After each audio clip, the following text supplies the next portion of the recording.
Welcome to All Things Policy, a daily podcast by the Takshashila Institution. We are a bunch of policy nerds based in Bengaluru, and we like bringing fresh perspectives to Indian affairs and Indian perspectives to global affairs. So grab a cup of coffee, sit back, and join us for today's chat. Hello, welcome to another episode of All Things Policy. And like always, trying to bring in interesting folks into this fold of ours. Today, I have an interesting person with me, Vandana Suri, who's the founder of Takshashila. And I'm specifying this only because in our informal interaction, I got to know that Vandana always hears that people misspell what she's meant to be. And I thought, let's start that journey of correcting it from here. So she's in the interesting safe mobility ecosystem of things. A lot of businesses thrive on this.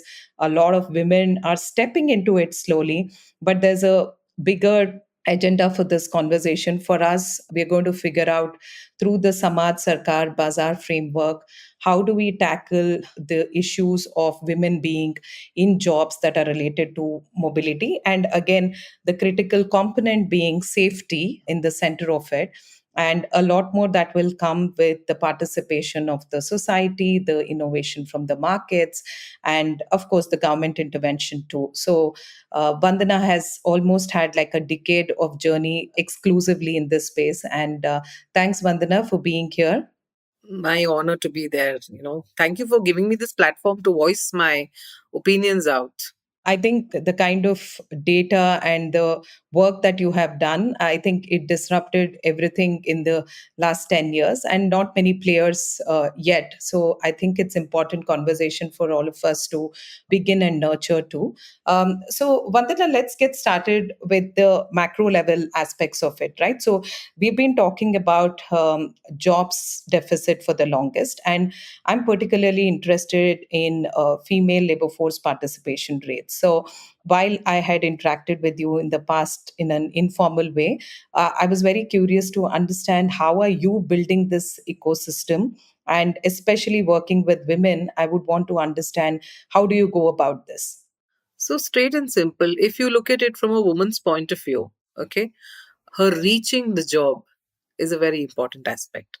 While there is a lot of jugglery that she does at home to be able to get to a workplace, family, children, in laws, husband, or whatever.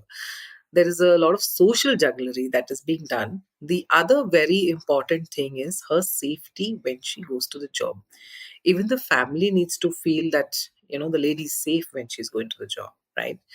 And of course, then there's safety at workplaces. So I'm going to be focusing right now on two levels. One is safe mobility for her to be reaching the workplace, and safety at workplace itself is a bigger, larger chapter for which we can work around a smaller bit on that. Yeah.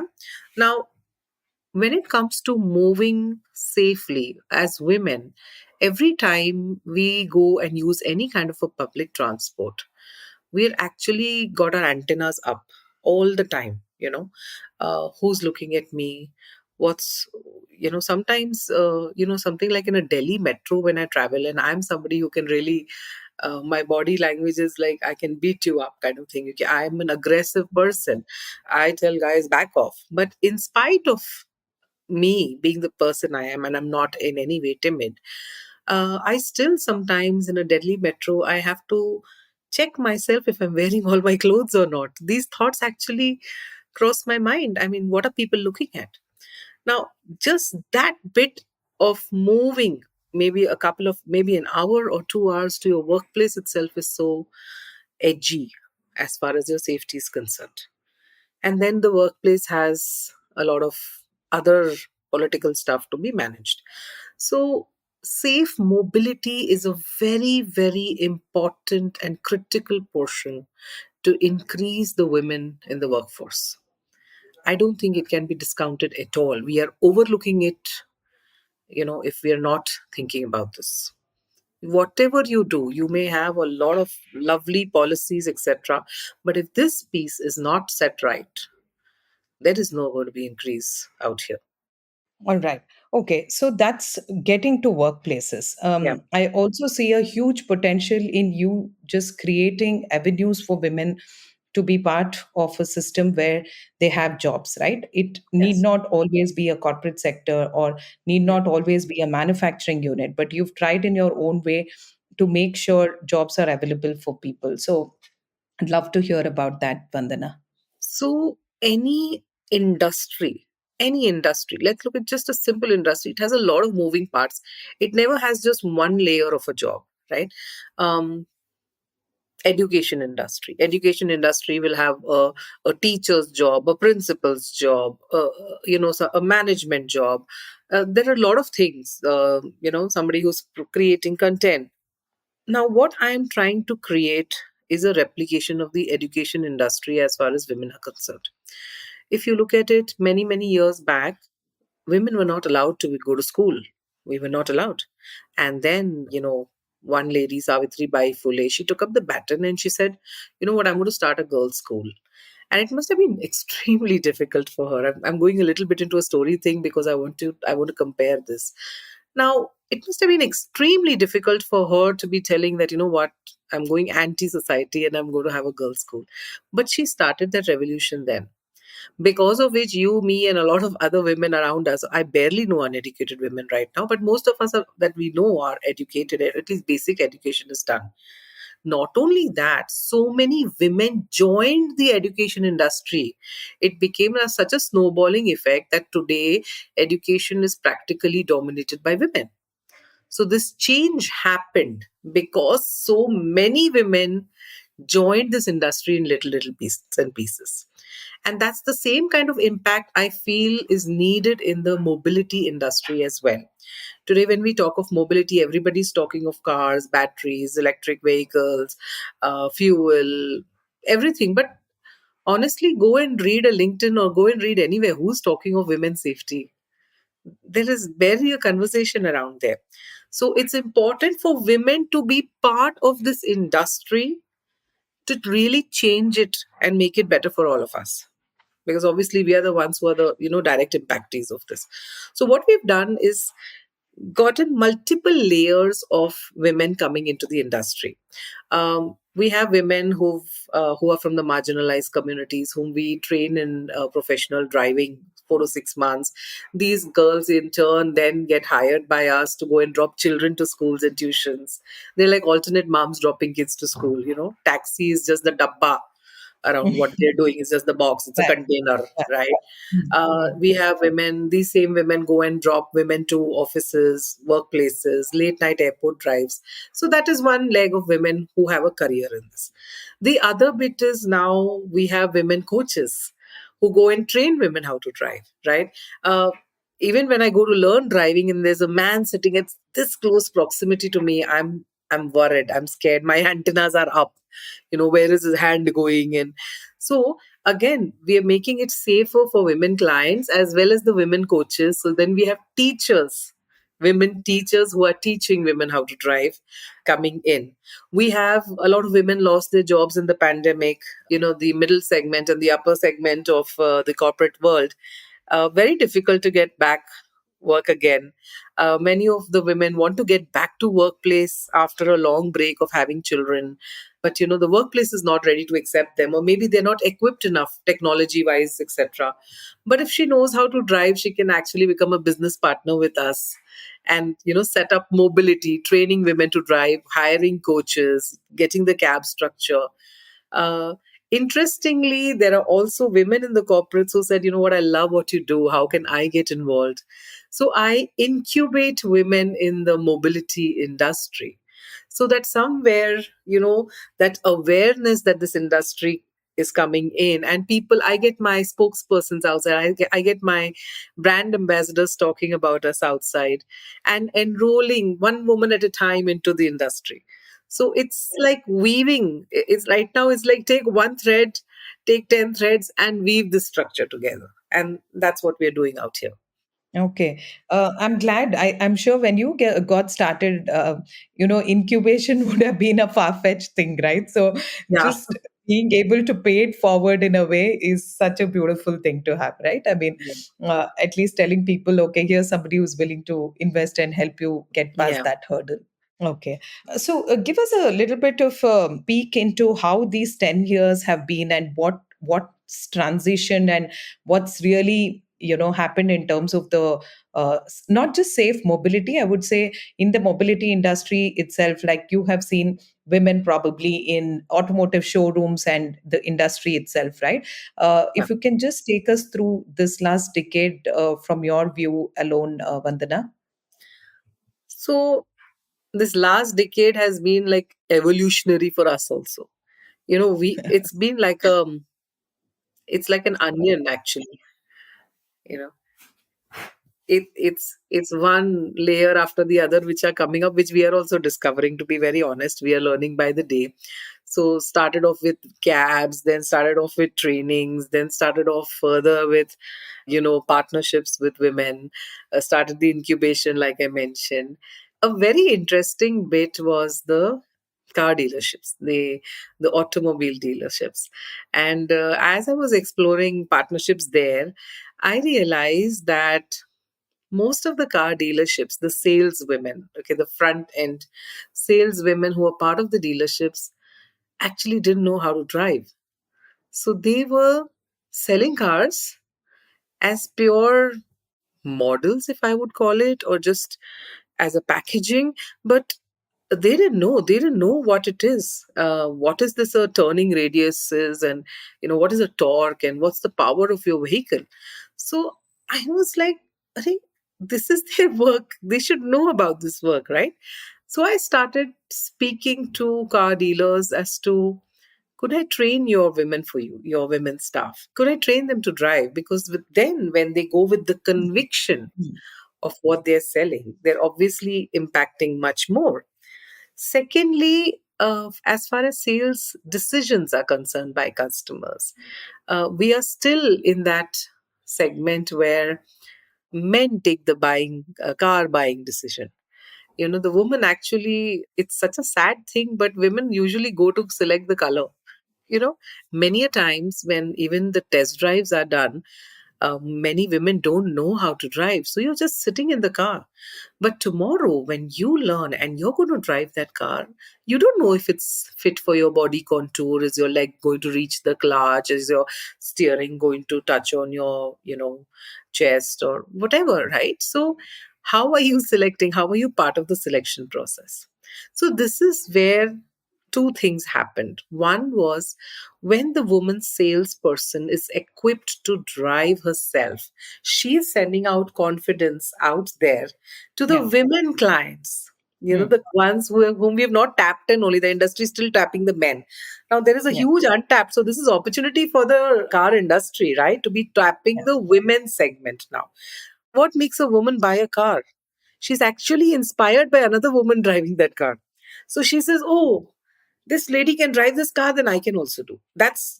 We're not looking under what's under the bonnet of the car and what's the machine. We're only looking at who's driving it. Can I also drive it?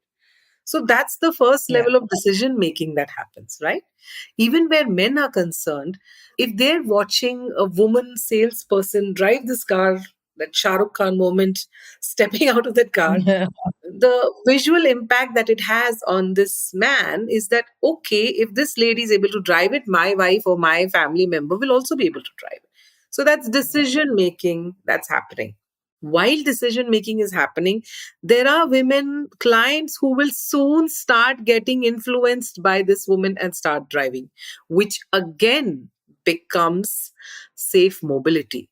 Why are Yeah. women exposing ourselves into public transport? Just go drive yourself, finish it. No, jhanjat khatam karo, right?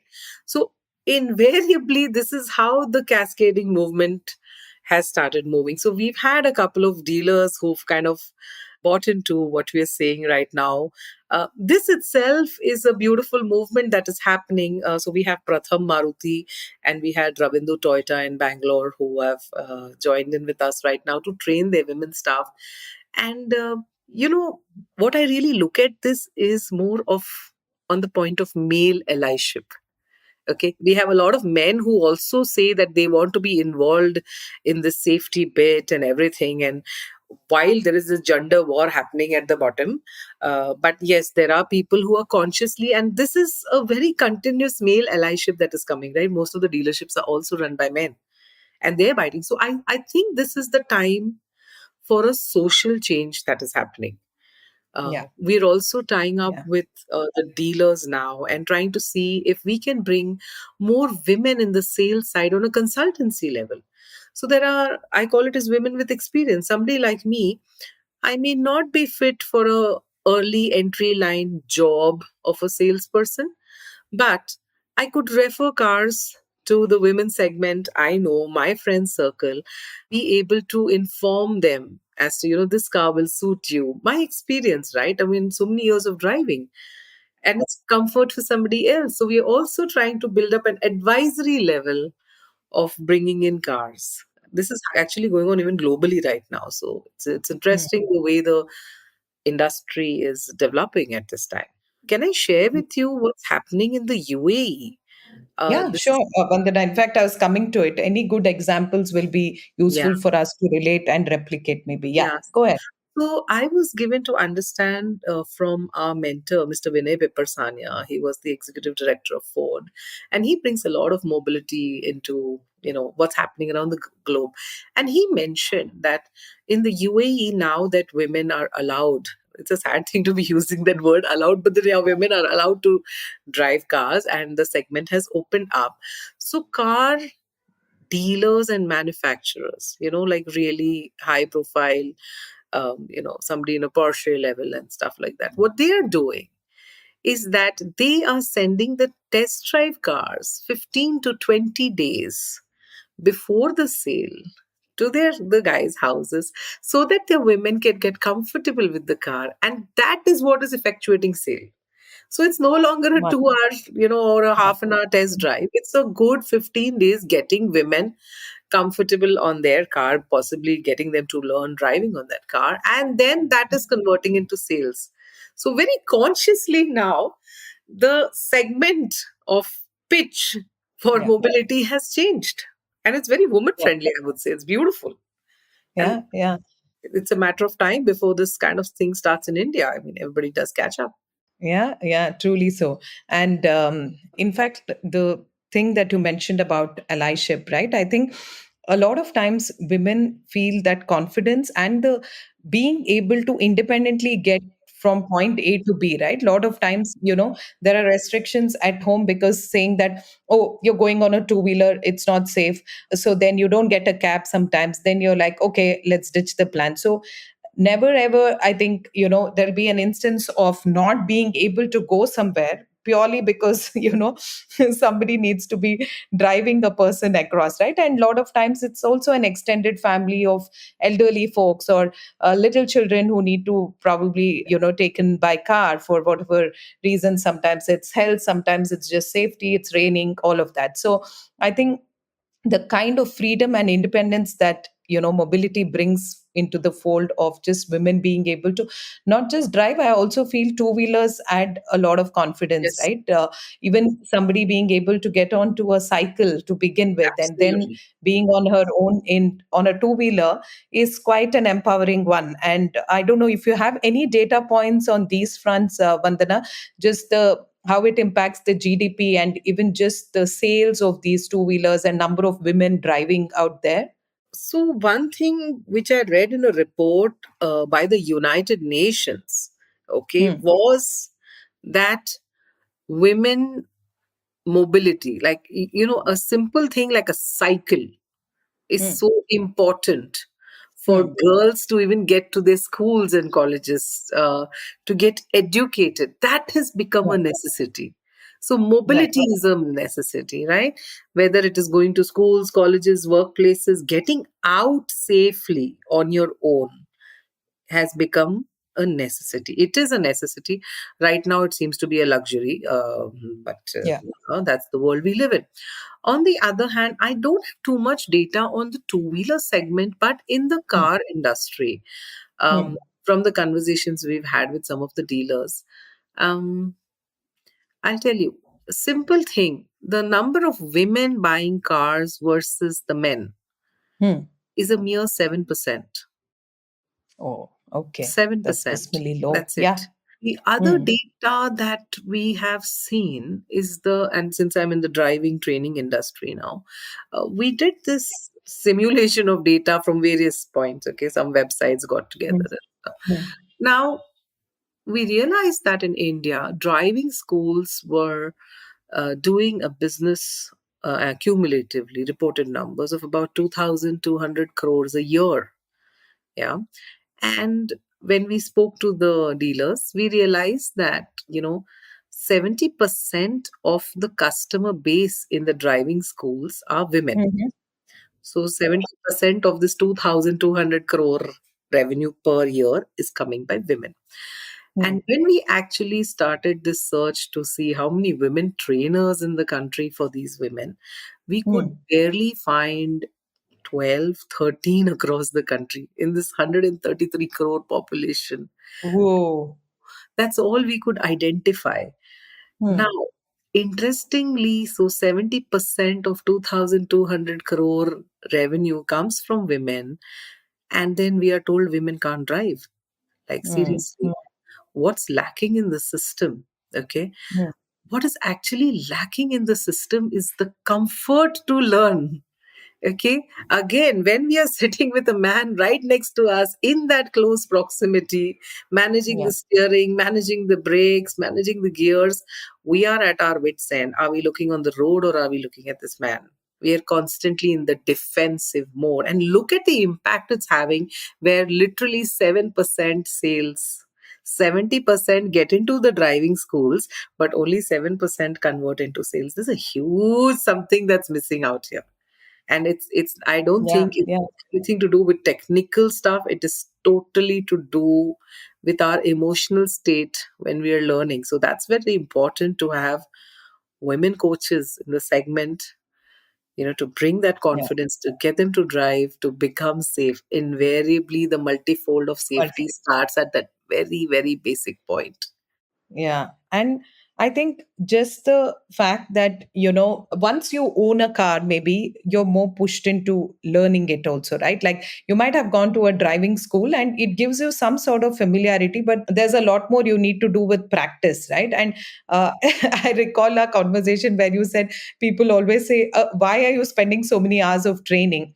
But till you're confident and then you let go, it's a different thing versus you're halfway done and then you again have to negotiate back at home with 100 other things to see whether you can get to the road or not.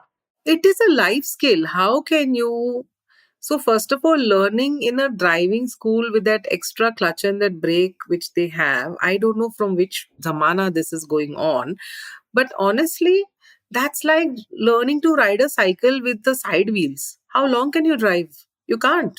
Yeah. Right? But you have to get independent. So somebody, you have to take that little risk of possibly shaky, toppling, somebody holding you and then letting you go. And that takes time. Yeah. Again, what happens with women is that, okay, they go to a driving school, licensing, sorry to say, is a whole lot of bribes. Only everybody and anybody can get a license today. Shamelessly, I'm telling Yeah. this on Yeah. on open media out here. But Yeah. Yeah. when they go home and they believe they can drive, of course somebody else is training them there, but then they go home and they expect the male authority in their lives to be helping them to practice. Okay. Now, let's be empathetic to men also. Okay. They're not trainers, no? Yeah. They're just men. They're just human beings. And they're very involved with their wives, with their daughters, with their sisters. It's like a doctor, operating on his own kith and kin. Now, when Mm. this lady goes home and expects the husband or the male person in their home to sit next to them and help them practice, that poor man jumps. And then full fight happens in the house. Then it becomes a gender thing in the house. Maybe now, like, when women get married and we are asked, do you know how to cook and all, now we should ask men, do you know how to train, how to drive? Maybe that Maybe that will change the long term. Poor people, they don't know, they're not trainers. No, but this whole assumption, no, just because you know driving, you can train other people, is such a big gap in itself, right? I mean, I think this is true for most other things also, right? Because Yes, absolutely. teaching is a skill in itself, Yeah. right? You knowing something doesn't make you a teacher by default. Yes. We did a survey, just an informal survey among all our women clients, etc. That what was your biggest hurdle to learn driving? And we got like a 95% husband as a response. Just because they got yelled at while teaching them. Yeah. Yeah. Oh Data God. points for Okay. you. Yeah, yeah.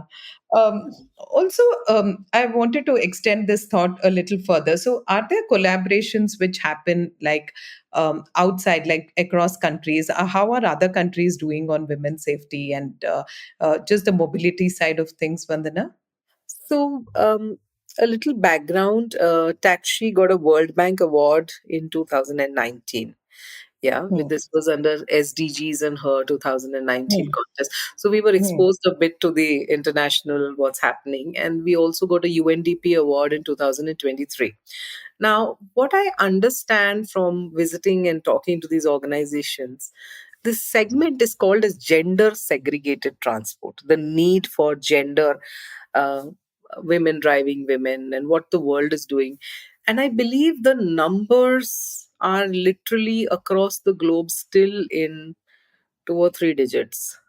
It's just so low. It's handful of organizations. In fact, International Finance Corporation IFCI has also been bringing out publications on gender segregated transport. We are also part of one of their publications, and the data is the need for this is so high across the globe for safety.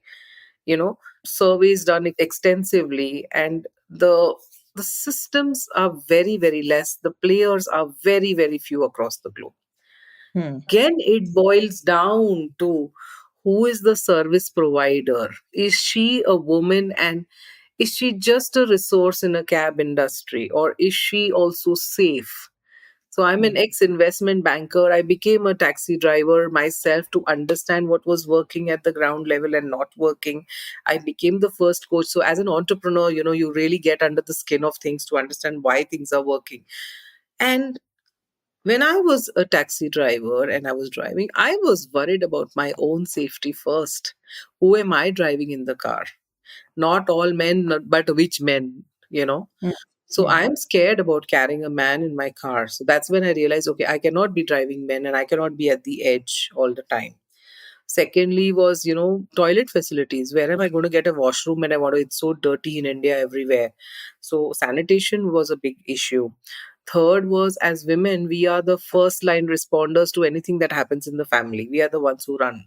Now, if I go in a regular cab structure, like in an Ola, Uber, I wake up one place, I end up, joining more and more connecting drives. I end up some 50 kilometers away and something happens home, then what happens?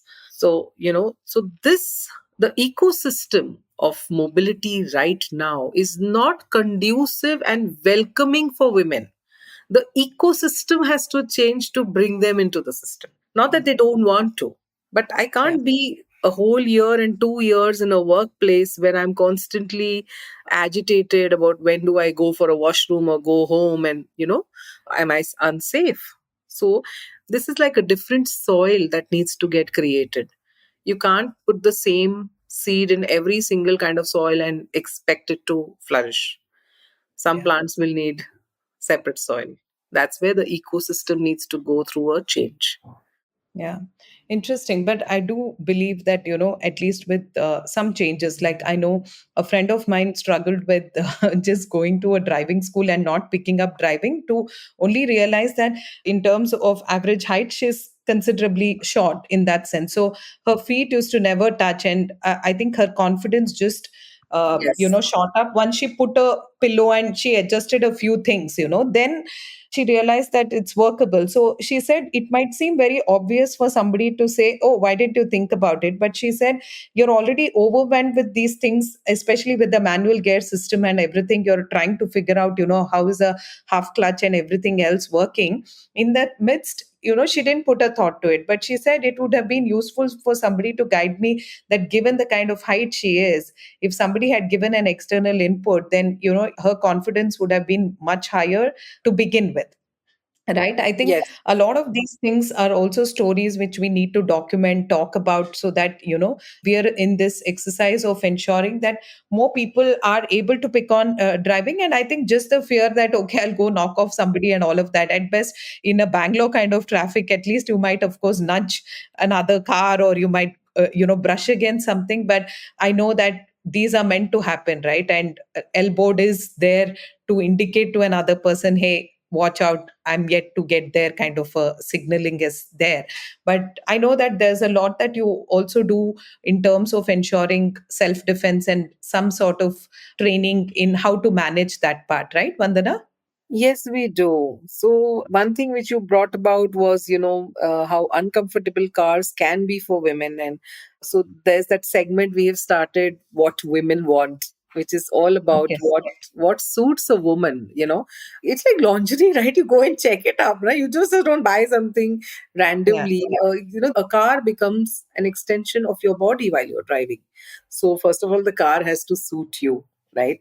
You just can't take it because it looks good, right? I keep telling women, it's like when we choose our life partners, no, we can't just look at the face and choose a life partner. We really need to know, do we gel along with this person or not? So, car is a big investment. It's a lot of money on the table. So let me check out a few and see what suits me. So that's where that advisory has started, a very unbiased advisory Right. by women with experience who go, and we actually go and check out people's parking lots, that how much space is Interesting. there. Yeah. You have a big long car, and every day you're going to be stuck trying to get out of that short small, how horrible the parkings are, you know so that is one thing. Also looking at, I think you mentioned just before we started the recording, Vandana, that there is some sort of an engagement happening with an entity in Berlin. Is that right? Yes, so we just got selected for an incubation, Berlin India Mobility. Okay, and it's really nice where the Berlin government is looking at funding and investing and incubating safe mobility for women. So we just got selected for that. I'm super excited to even sit in an incubation like that, where I'm sure I'm a very small player right now, but the knowledge that I will get as to how do governments and economies look at it, and maybe my brains will just open up, prang, for scale. I don't know.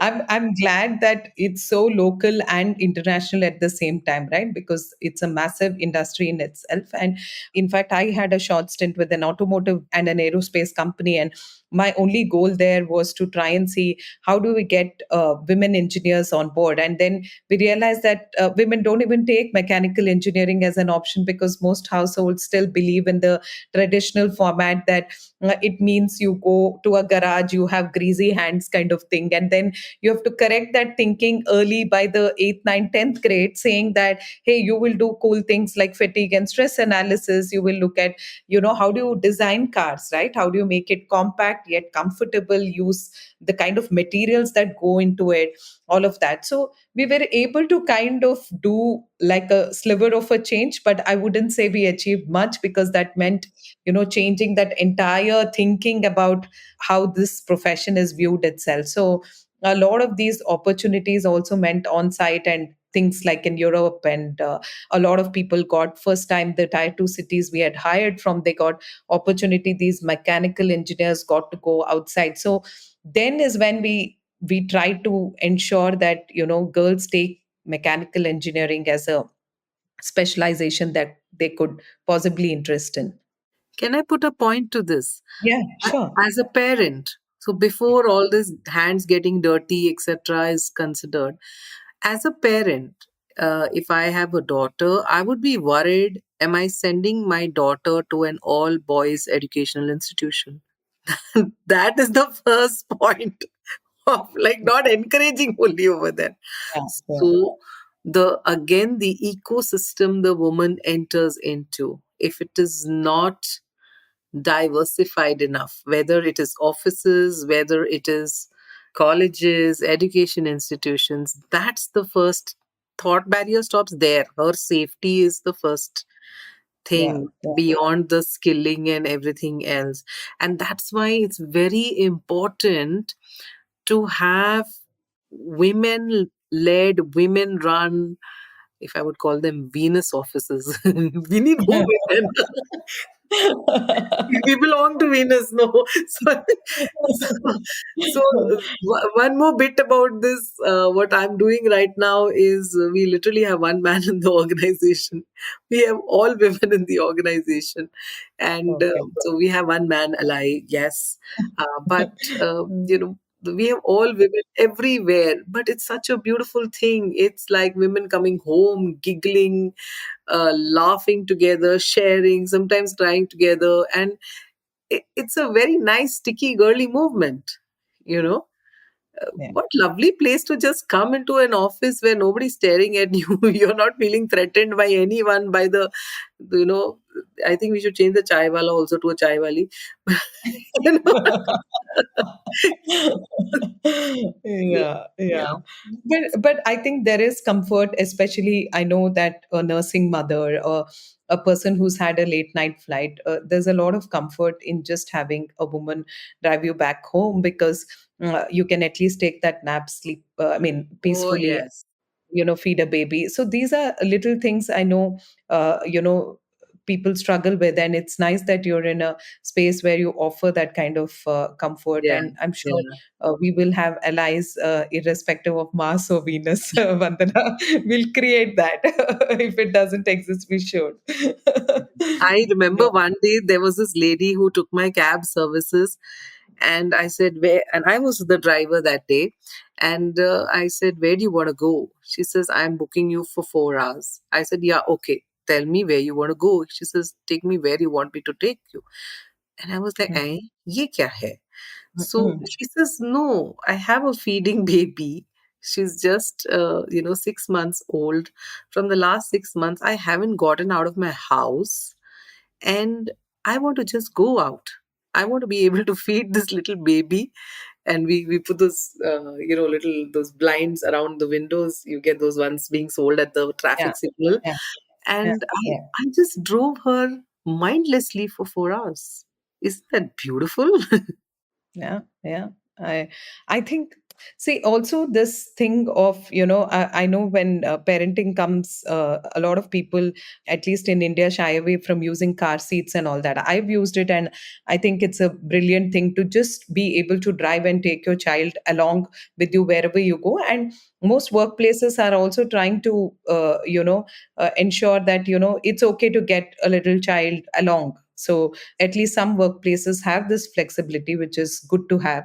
But And what I think, happens when on the way to the workplace then? The right, baby's not yeah, going to that's look, right. you're on transit. I want my feed now. Yeah, yeah, that's true. That's true. It addresses having another person to drive around, especially a woman in these cases are great to have. Good. Nice. Vandana, it was wonderful chatting with you on different layers, right? And I see a huge potential for anybody who's looking for entrepreneurial ideas, where to go next, what to do. I think here's an open field for people to venture into. So thanks so much for joining this podcast, and of course taking us through what the challenges look like in the automotive space, how it can create jobs, and of course the entire economy is going to benefit out of something like this. So all the best to you to do more of this and get more on the bandwagon. And yeah, anything else that you didn't share and you want to kind of end with? I would just tell women and invite them, just get in, man. Trust me, you have no competition. It's an open space. You don't have to look for business. Business comes to you. Show me the Wonderful. money, baby, Okay. is right here. Like straight and simple. Just jump. Don't think so much. Just go. Wonderful. Okay. So, yeah, here's our job opportunity to get into a space that is untouched and an open field of sorts. So, once again, thanks a lot. And I had a great time interacting with you. Thank you so much. Thank you for putting this up for us. And it's organizations like yours which become the catalyst to change. There will be people who will be doing small little things in their own little ways. And people like you are the ones who are the thread that stitches the whole thing up. So you guys are doing a great job. Thank you. Thank you so much. Yeah. If you liked our show, dive into Takshashila's research on technology, strategy, and economic affairs. Check us out at our Twitter handle at Takshashila INST or our website takshashila.org.in.